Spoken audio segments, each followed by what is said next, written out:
আসসালামু আলাইকুম। কেউ বাদ যাবে না। আপনি আমি কেউ বাদ যাব না। আমাদের সকলকে আর্থিক সহায়তা দিতে হবে, চাঁদা দিতে হবে। কাদেরকে দিতে হবে? আমাদের বাংলাদেশে নতুন একটি রাজনৈতিক বন্দোবস্ত সৃষ্টি হতে যাচ্ছে। ছাত্র প্রতিনিধিরা একটি নতুন রাজনৈতিক দল গঠন করেছে, যার নাম হলো জাতীয় নাগরিক পার্টি। সেই জাতীয় নাগরিক পার্টিকে চাঁদা দিতে হবে সকলকেই। রিকশাওয়ালা, দিনমজুর, চাকরিজীবী, ব্যবসায়ী সকলকেই সহযোগিতা করতে হবে আর্থিকভাবে। এমন কথাটি বলছেন জাতীয় নাগরিক পার্টির আহ্বায়ক নাহিদ ইসলাম। নাহিদ ইসলাম বলছেন, আমরা রিকশাওয়ালা থেকে শুরু করে সকল মানুষের কাছে যাব আর্থিক সহায়তার জন্য, কারণ এটা জনমানুষের দল। এখন এখানে তো আপনাকে ইনভেস্ট করতে হবে, তাদের পকেট বাড়ি করেন বা তাদের পথ চলাকে সুগম করেন, যে কারণেই হোক তাদেরকে সহযোগিতা তো অবশ্যই করতে হবে।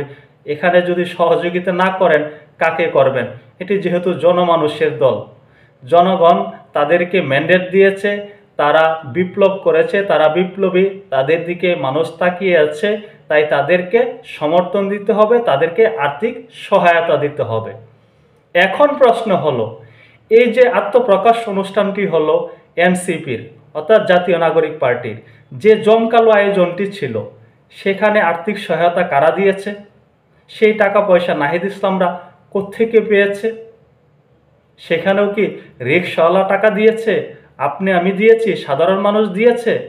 আমরা তো এরকম কোনো রেকর্ড দেখছি না, এরকম কোনো তথ্য পাচ্ছি না। তাহলে তাদের জমকালো আয়োজনটা কিভাবে হলো? অনেকে বলে থাকেন এটি কিংস পার্টি, সরকারের পক্ষ থেকে তাদেরকে ব্যাপক সহায়তা দেওয়া হচ্ছে, সরকার তাদেরকে ম্যান্ডেট দিচ্ছে, সরকার তাদেরকে ছায়ার মতো ঘিরে রেখেছে, সরকার তাদেরকে যতটুকু ফেসিলিটি দেওয়া দরকার দিচ্ছে। এটি কিন্তু প্রমাণ আমরা পেয়েছি। একজন ডিসি সাহেব রিকুজিশন করে রাস্তা থেকে বাস ধরে নিয়ে এই ছাত্র সমন্বয়কদের হাতে দিয়েছিল, যাও বাবারা তোমরা যাও, নতুন বন্দোবস্ত হচ্ছে, নতুন রাজনৈতিক দল আসছে, সেই নতুন রাজনৈতিক দলের আত্মপ্রকাশ অনুষ্ঠানে তোমরা যাও, তোমাদের কোনো খরচপাতি লাগবে না, এটা আমরা দেখছি। রাস্তা থেকে বাস ধরে এনে তাদেরকে দিয়ে দিল। এরকম হয়তো অহরহ ঘটনা ঘটেছে, যেহেতু বাকিটি প্রকাশ হয়নি এই জন্য হয়তো আমরা জানতে পারছি না। যাই হোক, এই যে হাসনাত সার্জিদদের যে জীবনযাপন, এই নাহিদ ইসলামদের যে জীবনযাপন, এটি কি আমরা লক্ষ্য করছি না? তাদের পূর্বের জীবনযাপন, এখনকার জীবনযাপন কেমন চলছে? নেটিজানরা তো বলছেন নাহিদ ইসলামদের টাকা পয়সার এখন অভাব নেই, তবে নাহিদ ইসলাম বলেছেন তার কোনো টাকা পয়সা নেই, তার ব্যাংকে মাত্র 10,000 সামথিং কিছু টাকা পয়সা আছে। এখন এটি কি সকলে মানবে? সাধারণ মানুষ কি মানবে?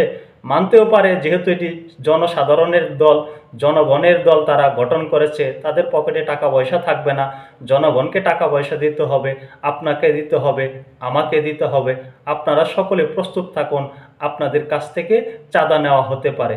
যেহেতু এখানে নাহিদ ইসলাম বলেছে আমরা রিকশাওয়ালা থেকে শুরু করে সকল মানুষের কাছে যাব, এখানে কিন্তু ইন্ডিভিজুয়াল কোন মানুষের কাছে যাবে, কাদের কাছে যাবে সেটি কিন্তু বলেনি। তিনি বলছে রিকশাওয়ালা থেকে শুরু করে সকল মানুষের কাছে যাব। তাহলে আপনি আমি যারা সাধারণ রয়েছি, আমরাও তো সেই কাতারেই পড়ি, আমাদের কাছ থেকেও চাওয়া হইতে পারে। আর যেহেতু তারা আমাদের ভাগ্য নির্ধারণ করে দেবে, তারা আমাদের বাংলাদেশকে সুখী সমৃদ্ধ বাংলাদেশ গড়ে দেবে, তাদেরকে সহযোগিতা করা আপনার আমার সকলের নৈতিক দায়িত্ব। তবে তারা কেমন বাংলাদেশ গড়ে তুলবে এটি কিন্তু আমরা দেখতে পাচ্ছি।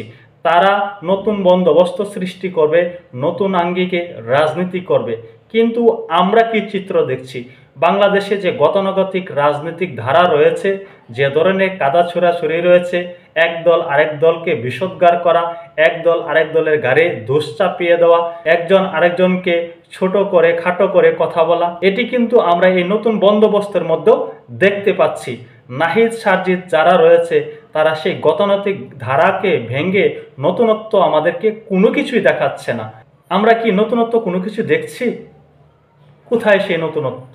তারা যে আমাদের আশার বাণী শুনিয়েছিল, তারা যে আমাদেরকে স্বপ্ন দেখিয়েছিল, সেই স্বপ্ন বাস্তবায়নের পথে কি তারা এক বিন্দু এগোচ্ছে? তারা কি কোনো প্রকার চেষ্টা করছে? তারা তো নতুন রাজনৈতিক বন্দোবস্ত নিয়ে ব্যস্ত, সাধারণ মানুষের কথা তো তাদের মুখে আমরা কখনো শুনি না। এই যে দ্রব্যমূল্যের ঊর্ধ্বগতি, এ নিয়ে তো তাদের মন্তব্য শুনি না। দেশে যে আইন শৃঙ্খলার অবনতি, রাহাজানি, মারামারি, ধর্ষণ, খুন, ডাকাতি, ছিনতাইয়ের ঘটনা ঘটছে, এইগুলো নিয়ে তাদের তো কোনো ভূমিকা দেখছি না। তারা তো সরকারকে কোনো প্রকার চাপ প্রয়োগ করার চেষ্টা করছে না, করবে বা কেন? অনেকেই বলে থাকেন এটি কিংস পার্টি, এই অন্তর্বর্তী সরকারের মদতেই তারা সৃষ্টি হয়েছে। এই অন্তর্বর্তী সরকার তাদেরকে মদত দিচ্ছে। এখন অন্তর্বর্তী সরকার যদি তাদেরকে মদত দেয়, তাদেরকে যদি সহযোগিতা করে, তাদেরকে আর্থিকভাবে লাভবান করে, তাহলে কি তারা সরকারের বিরোধিতা করবে, সরকারের বিষোদ্গার করবে? এই নাহিদ ইসলাম তো এই অন্তর্বর্তী সরকারের একটি অংশ ছিল। তিনি কি অর্জন করে আসছেন, কি অর্জন আমাদেরকে দেখিয়েছেন? তিনি আইসিটি উপদেষ্টা ছিল, সেখানে কি উন্নয়ন ঘটিয়েছেন?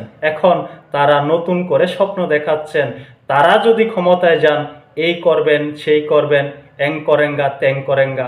কি যে করেঙ্গা সেটি কিন্তু সাধারণ মানুষের মনে অনেক প্রশ্ন উঠছে। তারা কি করতে পারে, তারা কি করছে?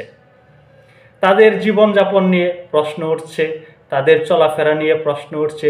তারা যে নতুন আঙ্গিকে নতুন রাজনৈতিক বন্দোবস্ত সৃষ্টি করতে যাচ্ছে, এটিকেও অনেকে বলছেন তারা মুখ থুবড়ে পড়তে পারেন।